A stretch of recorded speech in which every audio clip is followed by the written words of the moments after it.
Welcome. This is a special series. We conceived in some form last year, but I never thought it will succeed to the wildest imagination, and you made it success. I'm Yash Gupta, that's what they tell me, and they also tell me that I'm the dean. So I think I'm the dean.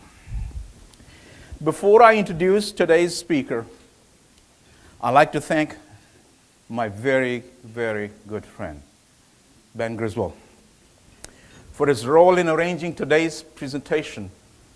Ben, thank you. And today I'm delighted to welcome Amos McMullian, Chairman Emeritus of Flowers Foods. The company is a leader in the packaged bakery foods category with a 25% of the market share throughout the southern half of the United States. You will probably recognize a number of their private label brands, Pepperidge Farm and Sara Lee, as well as their own brands, Sunbeam, Nature's Own, and Cobblestone Mills. I had the opportunity to spend some time with Amos last night.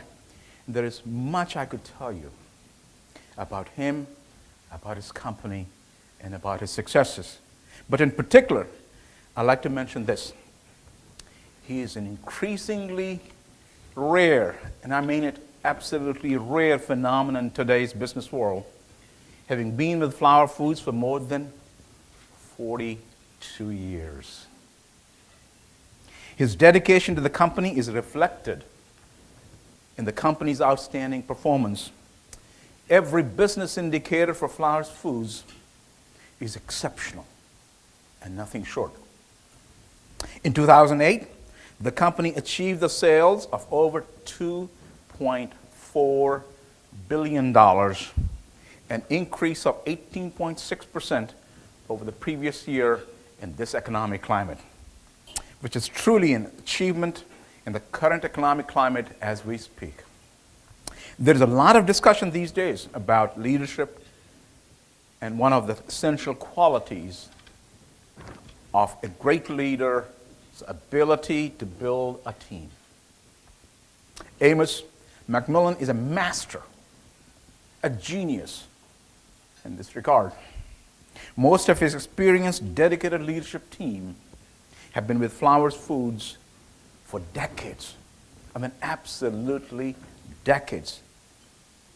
Sometimes many of them been there 40 years or more. This is a true reflection of his exceptional management style and has not gone unnoticed by many, many individuals in the popular press.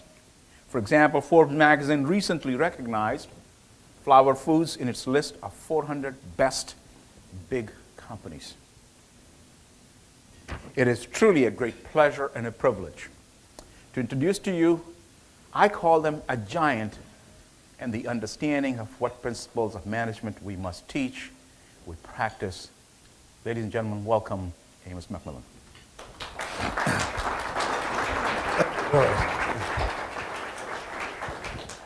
Thank you very much, Dean Gumpton. Appreciate those kind remarks. A few years back, Senator Paul Coverdale from Georgia was honoring Dr. Henry Kissinger in Atlanta. And they asked me to chair the meeting and make the introductions, which I did. And when Dr. Kissinger got up to speak, he said how pleased he was that I had made the introduction. And I thought, my goodness, here's a man who's heard thousands of introductions. That surely must be high praise. So I puffed up a little bit. And then Dr. Kissinger went on to say that the reason he was so pleased is that now he wouldn't be the only one speaking with an accent. High praise indeed. I am aware that I do speak with a mouthful of magnolias. It's a function of growing up in the Deep South. But we have our good friend Ben Griswold here to interpret for us if necessary. Ben is bilingual. He speaks both English and Southern. From that standpoint. I title my remarks Wisdom for Grandchildren. And the reason for that is these are the things I want my grandchildren to know. Now, since all of you are someone's grandchild, I want you to know them too. I cannot tell you everything you need to know, but you need to know everything I'm going to tell you. And so we'll get started with it. The students here today are in business school, so you want to be a manager, and that's great. The world needs more good managers. But you need to be aware that there's a rumor going around that God created the business enterprise to teach mankind about humility. Because just about the time you think you got everything figured out, bam, you're fixing to learn a new lesson. Now, fixing to learn translates into you're about to learn a new lesson from that standpoint. The first thing you have to know if you're going into business is about people. You have to know about character. Now, people who lack character would have you believe that character does not count. Don't believe it. Not only does character count, it counts above all. Character is the man. Do not associate with people who lack character because they will always cut a corner, get themselves in trouble, and take you with them. When you get high enough into your organization that you start picking your own team, do not choose someone who lacks character. But first, before you get that high, you're going to have to be chosen to be on somebody's team. And the question is your character such that someone would choose you? Never compromise your personal integrity. No matter how attractive the gain may be, the cost will always be greater, I promise you. You need to learn that opportunities come disguised as problems. You need to know the difference between being bold and being reckless. And after you've learned that difference, learn to be bold. You need to learn the difference between being stubborn and being steadfast. Stubborn is when you are wrong and you will not change your mind. Steadfast is when you're right and you will not change your mind, even though the whole world is screaming and hollering at you and beating you over the head and telling you that you're wrong and you ought to change your mind. How can you tell the difference? Only the wise can tell the difference. How do you get wisdom? Well, what you learn in the business school, what's in your libraries, what's in your textbooks, and what you get from professors is knowledge. Wisdom is what you get when you start applying that knowledge. Sometimes you will be successful, sometimes you will be unsuccessful. But there is a certain nobility to failure. Failure, after all, is one of the greatest learning processes there is. You just have to be careful and not be reckless, learn the difference, and risk it all on one throw of the dice. You don't want to risk your entire enterprise. Now, Kipling says in his poem, if you can risk it all on one throw of the dice, you'll be a man, my son. I'm not sure I buy that, but even if it's true, it's a lousy way to run a business enterprise. You want to do pilot programs, risk a little to gain a lot. You don't want to be like the commodity trader who risk it all to gain just a little from that standpoint. The thing that you will have to understand is business is a team effort, just as much as lacrosse is at Johns Hopkins. It takes a team. When John Donne penned the words that no man is an island to himself, he was not talking about the business enterprise, but he certainly might have been, because it is true. It takes a team. And I can tell you what most successful companies have. There are a few exceptions, but they're rare. They have a management team that has character, has competency, and is compatible. Now, you're beginning to hear a little more about character today, and you're certainly in these times hearing about competency or lack thereof. But you do not hear so much about compatibility. And I don't care how talented you are or how brilliant you are, if you are a disruptive force, you're not likely to help your organization achieve its maximum potential. Because even if you are focused on solving the problems and exploiting the opportunities, others will not be. They'll be focused on your disruptive behavior. So, when you get out of business school, you're going to be a salesman. Oh no, you say, I'm going to be an executive, I'm going to be a manager. Even so, you will be a salesman. It may not be your title, it may not be your job description, you may not be selling a product or service, but you will be selling concepts and ideas. You will be selling yourself upward to your superiors and downward to your subordinates. Yes, you will be selling yourself to your subordinates.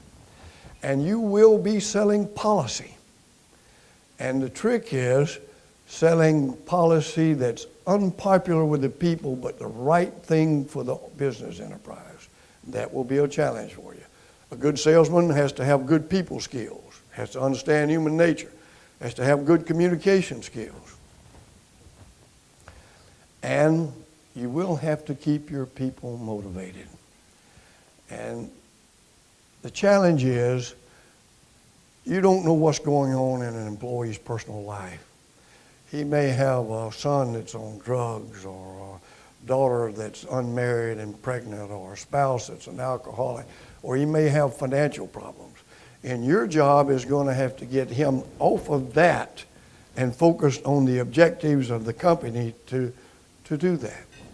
Well, how do you motivate people to do that? Some people use fear. And fear can be a right good motivator in the short term, but only for the very short term, because you can't sustain it. It's no good for the long pull. Some people use money. Certainly money can be a good motivator, but not for the very long pull, because money has a diminishing return. The best long-range motivator is love. Yes, I said love. Man is tribal by nature.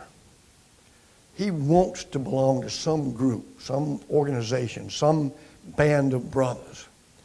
If you're smart enough to find a way to create the atmosphere where your business enterprise can meet that need, you will be astounded at the power of love and the loyalty of love. Where you can have people who are offered twice their salary but will not leave the organization because they care about the people that they're working with, they are pleased to be associated with that company, and they love the business. Love is a great long-term motivating force. But you will need friends in the organization to help you achieve that. You know the best way to make a friend, right? Is do something for them. Wrong. If you do something for somebody, human nature being what it is, you tend to expect gratitude. Gratitude can be a heavy burden for people to have to carry around with them for the rest of their lives. And human nature being what it is, the gratitude is never expressed with the frequency desired or the intensity desired. Gratitude can be a tiresome thing.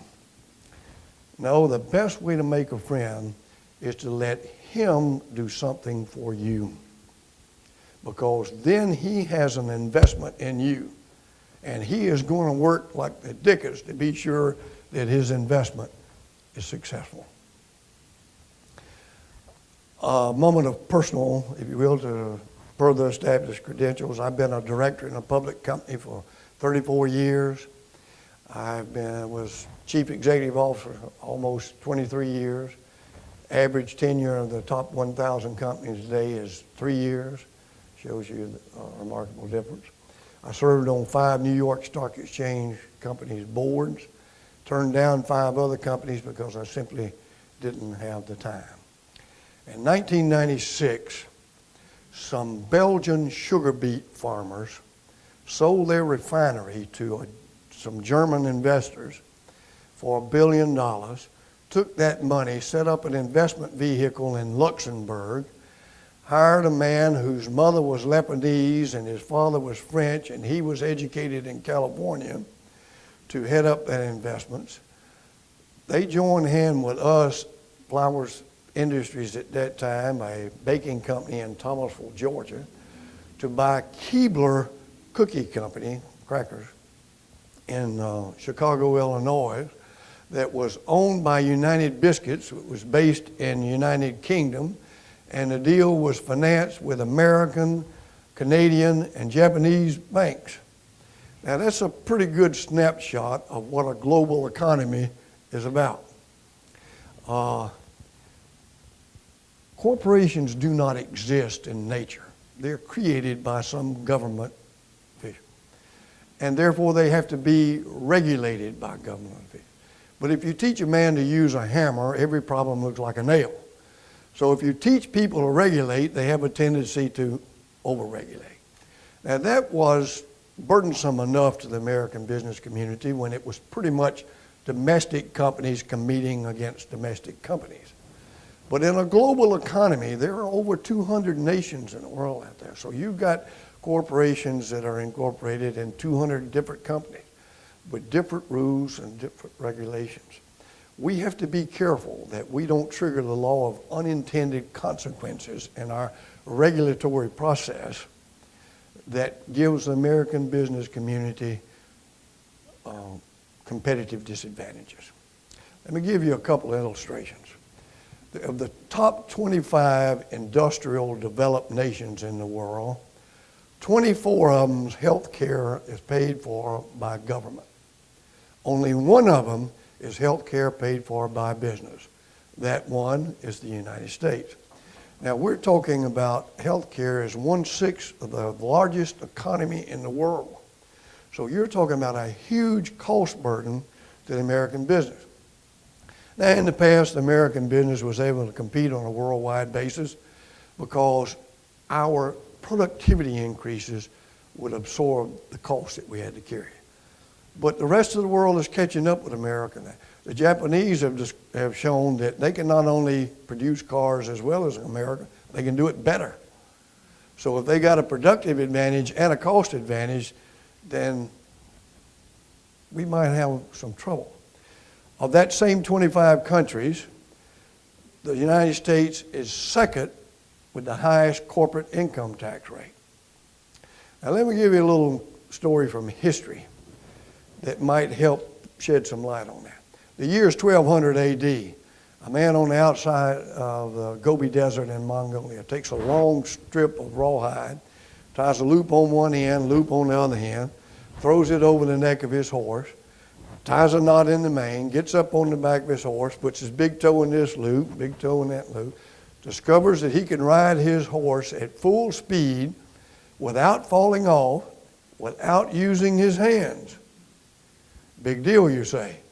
Well, if you said that, you would be right. It was a big deal because man had been fighting on horseback for thousands of years, but they had to hold on to the horse with one hand, which meant they only had one hand for a weapon, and they used swords or axe or a mace. But the Mongols now, with the stirrup, had two hands available weapon. The best two-handed weapon was the bow and arrow.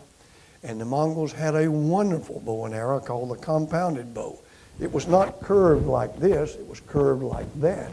And the outer edge was laminated with rounds on it. So it took a lot of force to pull it. But when it was released into a formidable weapon.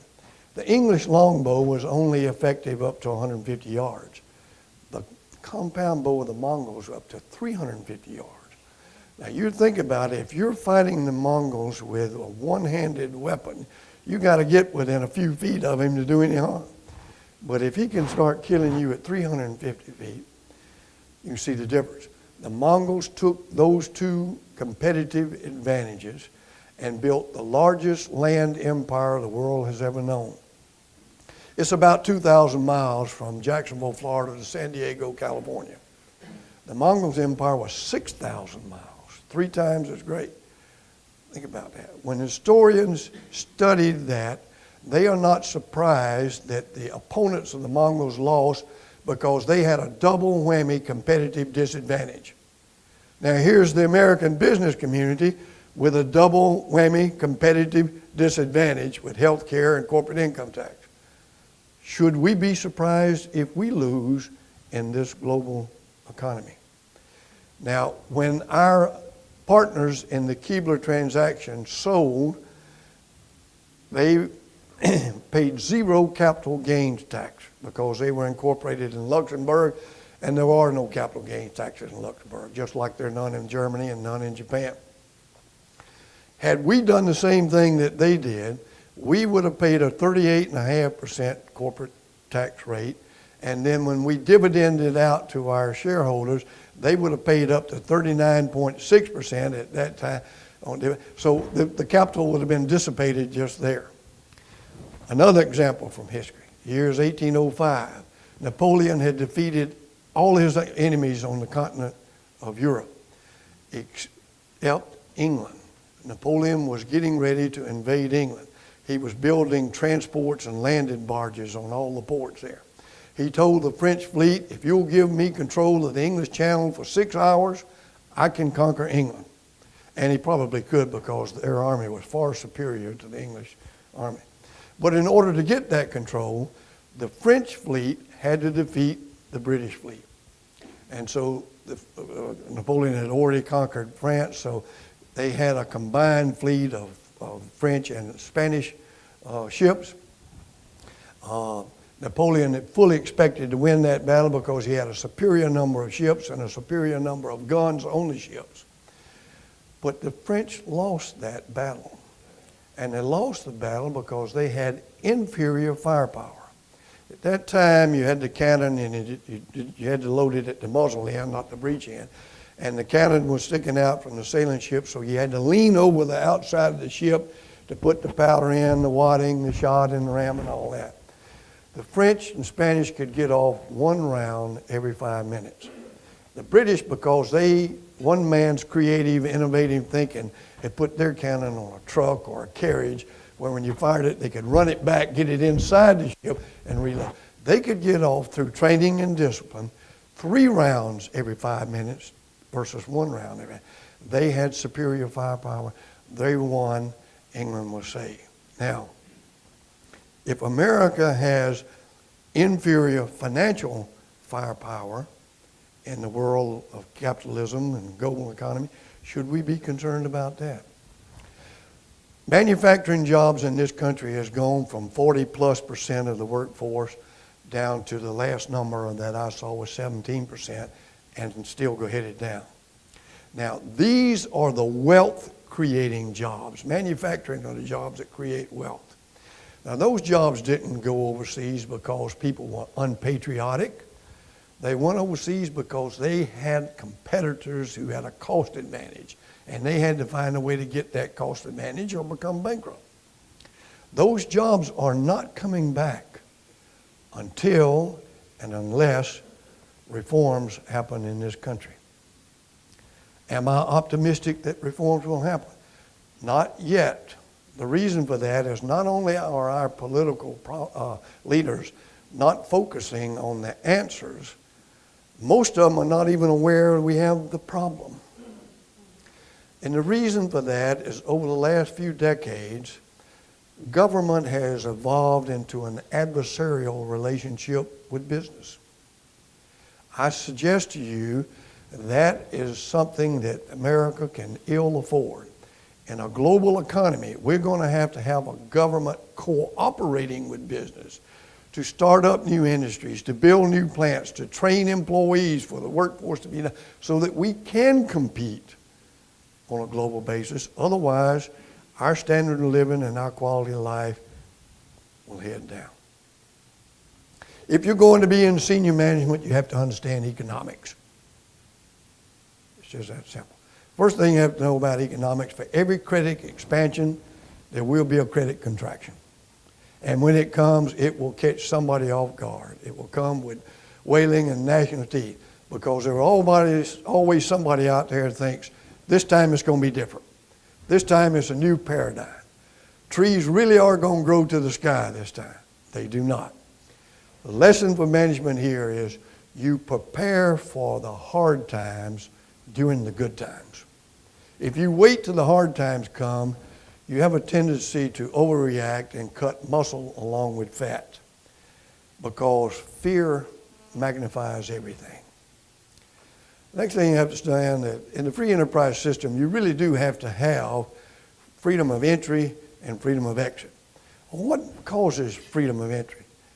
Margins. That's what attracts competition, is good margins. And when you fail, when the business and the marketplace pronounce you on life support and you've failed, those jobs really should be gone. Those companies should be gone. Our political leaders are involved to the point that they're trying to save jobs. It is a huge burden on taxpayers to try to save a job that the marketplace has already voted out of business. The government would be far better advised to spend their money on creating new industries, new jobs, new things that can compete in the marketplace. And the thing that's wrong with that is if you prop up the people who are unsuccessful and keep them there, they do competitive things that makes the other businesses as less profitable and as desirable and sometimes unprofitable, and therefore you don't attract the new entries into it. The thing you have to understand about economics is there is no increase in standard of living without increases in productivity. None. Doesn't happen. Doesn't exist.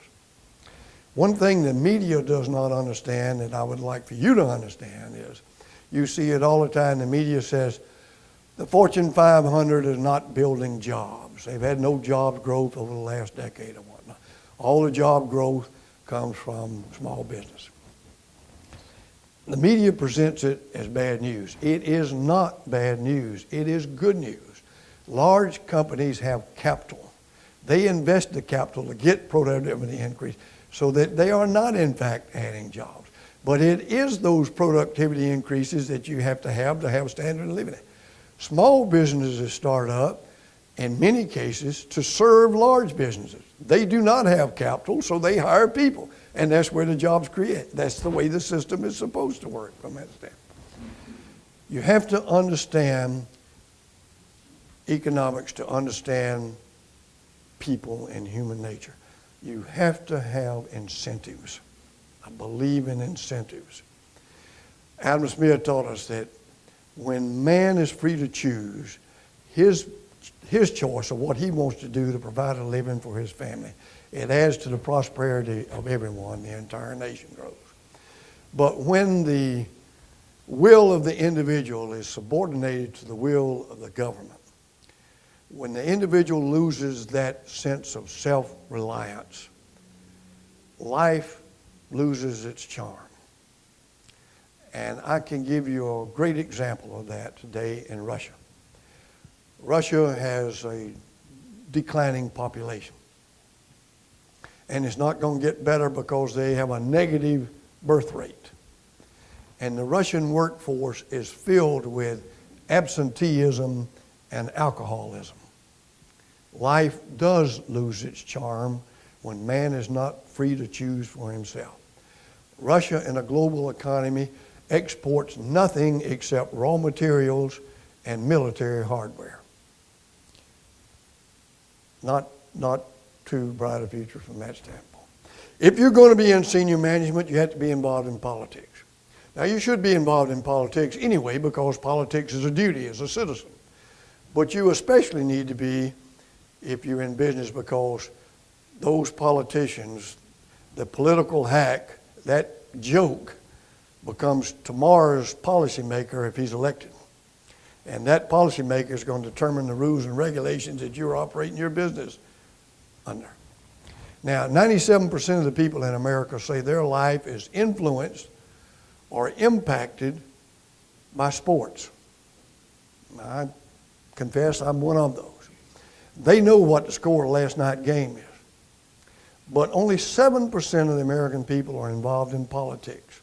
Involved in the politics to the extent that they will run for office, encourage somebody else to run for office, work for somebody who's running for office, give money to somebody who's running for office, or raise money for somebody running for office. That other 93% thinks government is irrelevant in their life. Nothing could be further from the truth. Those government policies are going to determine their standard of living and quality of life from that standpoint. They know the score of last night's game, but they don't know the philosophy of the candidate. They don't know how he feels on major issues like health care and taxes. If they know anything at all, it's from a 20-second soundbite on television, which has nothing to do with what the candidate really believes. It has all to do what his poster said he had to say in order to get him over the top to be elected. That's why when people say, we gotta have a get out the vote campaign, I said, no. Don't go vote. Get involved, get informed, then go vote. And it'll make a world of difference. Now, history is full of examples of people who lost their liberty and their lives because they chose the wrong leader. Durant says the study of history is the study of inflation. And why would he say that? Because in economics you have to understand that government debt is never repaid. Not any government, not any debt. Oh, they'll borrow from Paul to pay Peter. But the aggregate debt keeps going up. And it continues to go up until it's eliminated by bankruptcy like Tsarist Russia or nationalist China or the Confederate States of America. Or it's eliminated by fiat like Argentina told the World Bank, we're not going to pay you. Or it's inflated away.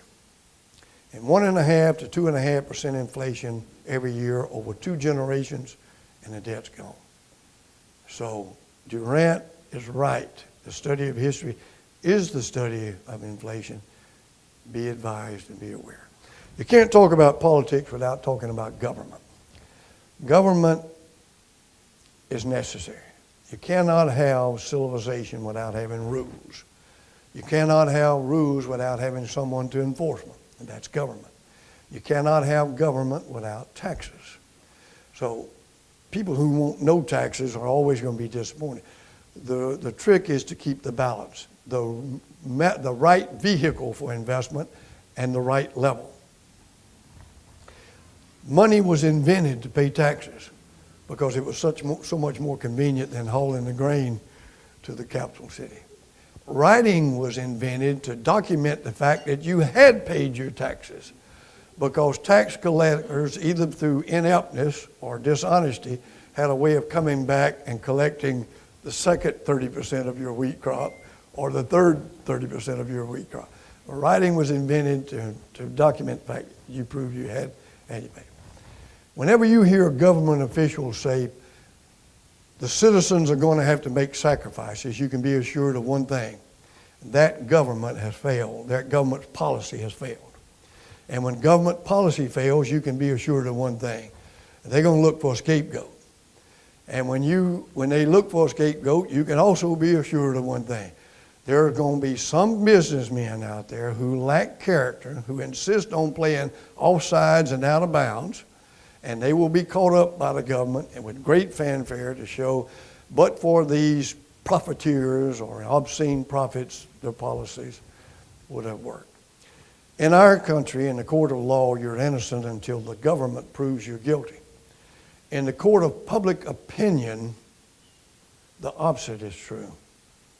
You're guilty unless you can prove yourself innocent. Now, government has unlimited power to reward its friends or to punish its enemies. Socrates and Jesus Christ committed no crimes, and yet they were both put to death by their own government because they were perceived to be a threat to the status quo. Now, translated, that means those petty government bureaucrats said, if we don't stop these guys from rocking the boat, we're going to lose our jobs. That's what it amounted to. Now, because government has this unlimited power, our nation was founded on the concept of limited government. The Constitution itself is a document that limits the power of government and what it can do. And as much as I am grateful to our forefathers, I'd have to say they didn't go quite far enough.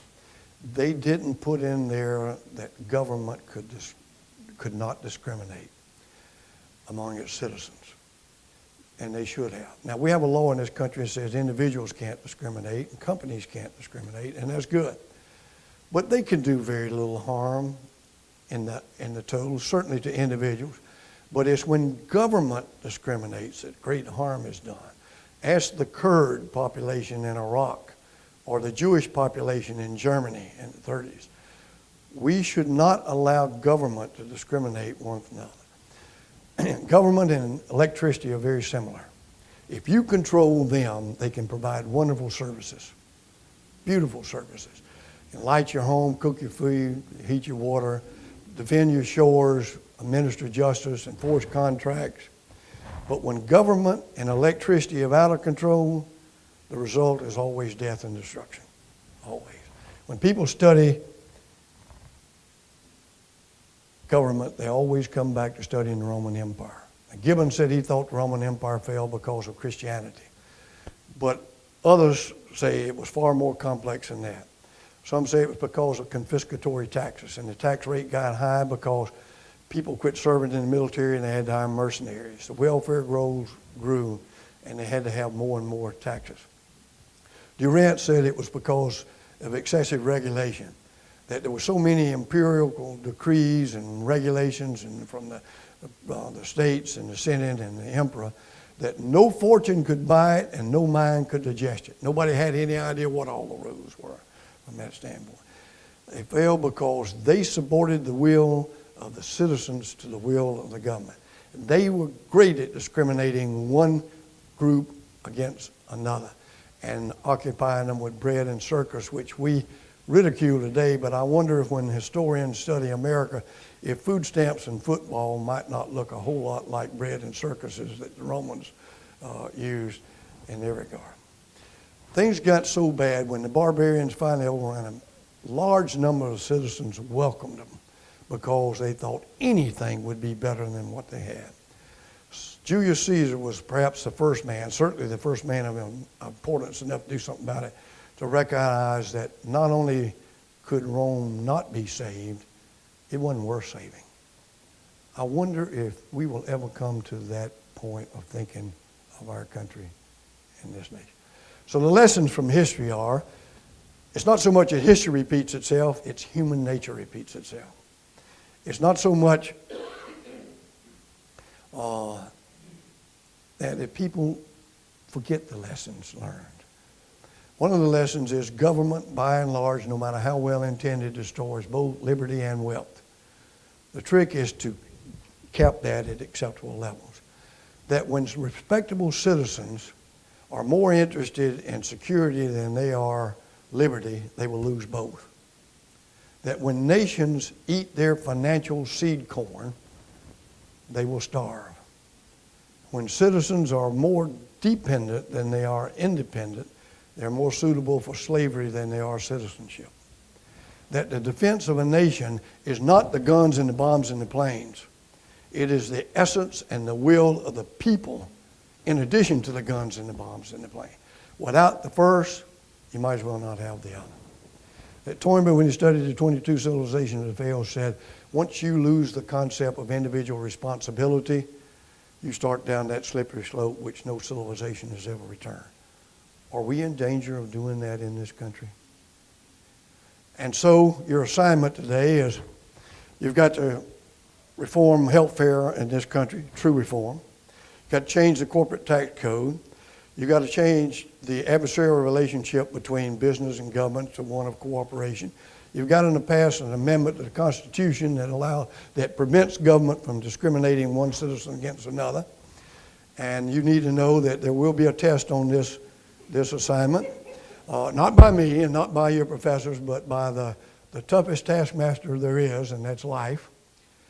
And I want to finish by some advice to my precious grandchildren, and therefore to you who are grandchildren.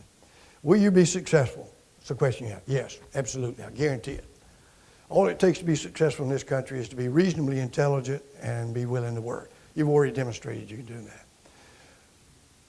And you will make more money than it takes for you to live. It's what you do with that surplus that will help define you as an individual. But remember, Money is not the measure of a man. Relationships is the measure of a man. His relationship with his maker, his family, his neighbor. Will you be happy? That's a tougher question, and one I cannot guarantee. But there are 3 points I want to say that I can guarantee you, if you foul them up, you will be unhappy. One is who you choose for your spouse. That's the most important decision you'll ever make in the secular world. If you foul that one up, you're going to be unhappy. The second one is, can you save money? There's always the unexpected in the financial. Those who can save money have something to fall back on. Those who cannot will have a life filled with anxiety. And the third is spiritual satisfaction. Money and success are important, but the spiritual things will always be secondary, or the material things will always be secondary to the spiritual. The self, the soul, the psychic, the inner man will never be at peace until he's satisfied spiritually. Now that will mean different things to different people. There's nothing more personal than your spiritual satisfaction. One size does not fit all. Do not let other people's actions determine the kind of person you're going to be. Human nature being what it is, it's easy to be kind to people who are kind to you and ugly to people who are ugly to you. But if all you're doing is responding to external stimuli, people will never know who you are or what you are, and you won't either. And finally, I wish for you, my precious grandchildren, the vision to see the kind of person that you ought to be. And then I pray that you will find the courage to become that person.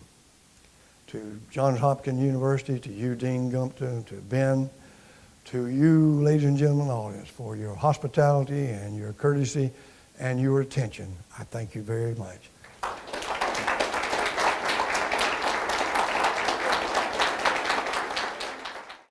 Yes, ma'am. In your words, you have said that you'd like to see our government spend its energy on in money on developing and supporting businesses that, as opposed to businesses that have failed and sort of the bailing out. Right. Looking forward, supporting and working cooperatively with businesses that we need and are sort of the future. Do you have some businesses in mind when you've said that? Well, clearly, not a specific industry, but clearly the thing is that the government would be so much better retraining those people and training people for the tomorrow's jobs, not yesterday's. Now, fortunately, we have the world's greatest university system in America. Unfortunately, we have a secondary school system that's not the best. And the product that school system is turning out is not very good. The United States Army has to educate their recruits when they come in because the bombs are smarter than the soldiers, and you have to bring them up. Business has to do the same thing. But if government, through its universities and its trade schools, could use that money to train people for tomorrow's jobs rather than just subsidizing other jobs. So clearly we need to industries where America has competitive advantages. Saudi Arabia doesn't really need to learn how to grow wheat. No, we don't need to spend our money trying to grow bananas in this country. But technology, where we have a competitive advantage, we need to advance that. That broad kind of healthcare, where we have competitive advantages, advance that. So tomorrow is more important than yesteryear.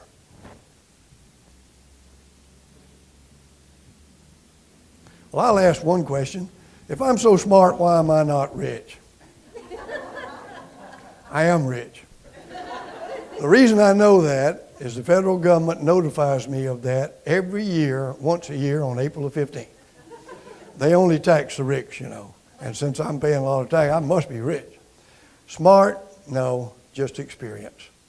The scriptures say a crown of gray is a wise man's reward. Now, translated, that means if you've lived long enough to have gray hair, you've been just smart enough to not do some dumb thing that would kill you. And go from that standpoint. But as you go through life, even the most dim-witted will learn something. Even the most dim-witted will pick up gems of wisdom. These are the things I want my grandchildren to know. They need to know a whole lot more than that. But I want them to know this. Because people get the kind of government they deserve. And responsible citizens have to be active. And I tend to put people in one or two categories. You're either a productive, responsible citizen or you're not. And I want my children and my grandchildren to be that. And that's what I've always told them. All I ask of you is be a good person and be a responsible, productive citizen. Yes, ma'am. What kind of incentives do you give your employees? Are they outlandish or are they kind of different than other companies? Well, we have multiple incentives in that for our routemen and selling, the more they sell, the more money they make. It's on a commission basis to go from that standpoint. For all of our people, all the way down from the CEO to the last employee, gets a bonus at the end of the year if the company met its goal. I mean, not just supervision, but the line employees, everybody from that standpoint. The management team has stock options, restricted stock. We have annual cash rewards, 4-year programs on restricted stock, multiple year programs on stock options. So they need to be motivated to have the company be successful so that those stock options will be worth something. Sir. Thinking about the impact of healthcare reform on your business, the bakery business. In the past week, I saw an article on Cheerios where the government's going out after them in the way that they're advertising their cereal, in that it doesn't offer any health benefits. And I also saw an article on soda tax, in the fact that it contains sweetener, it's a carbonated drink that leads to obesity, and we're going to tax you more. How has that impacted your thinking? Well, a business has to be socially responsible. There's no question about that. Now, the first social responsibility you have is you got to make a profit. If you don't do that, you're not going to be in it. You're not going to be around. You're going to be gone. But you have to do that in the context of what's going on in the rest of the world. You have to be aware that there's an environmental movement out there. And in our bakeries, the water that we put back into the sewage system has to be cleaner than the water that comes out of the city water system. Because that's how things are evolved. If you're selling somebody a house or a used car, you might sell them once a lifetime. So you might be able to trick them or step out of bounds. Our consumers, we're selling them 200 times a year. You can't trick them. You've got to give good value. You've got to give good quality. What's in there has got to be what they perceive that's in there.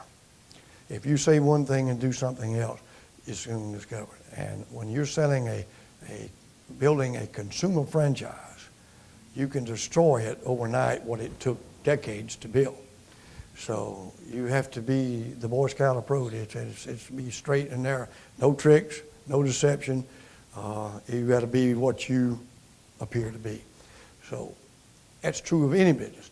But when you're in the food business, people are really particular about what they want to put in their body. It's doubly so that you have to do. So there are rules and standards, and we adhere to them with all that. Now, you always got somebody who's out of bounds on all sides, like this peanut butter problem with the management of that company were clearly wrong, but the people that inspected and regulated those companies were even more wrong to allow that to exist. This lady has had a question. Thank you for your excellent speech. And my question is very simple. Could you give me some tips on how to balance I mean, right now I'm a student of Carey Business School, but sometimes I'm still thinking about how to balance my study, my leisure time, if I want to go shopping, but I have to study for my final exams. So I think as a president of a big company, you have to consider a lot of things, a lot of aspects. So I really appreciate if you give us, a student, how to balance my life, or my, So thank you so much. I have a young daughter who's married and has a child and has a job, and we've discussed this balance in her life all the time. And it's tough to be a wife and a mother and an employee and a housekeeper all at the same time. I have to confess, I don't know the answer to that.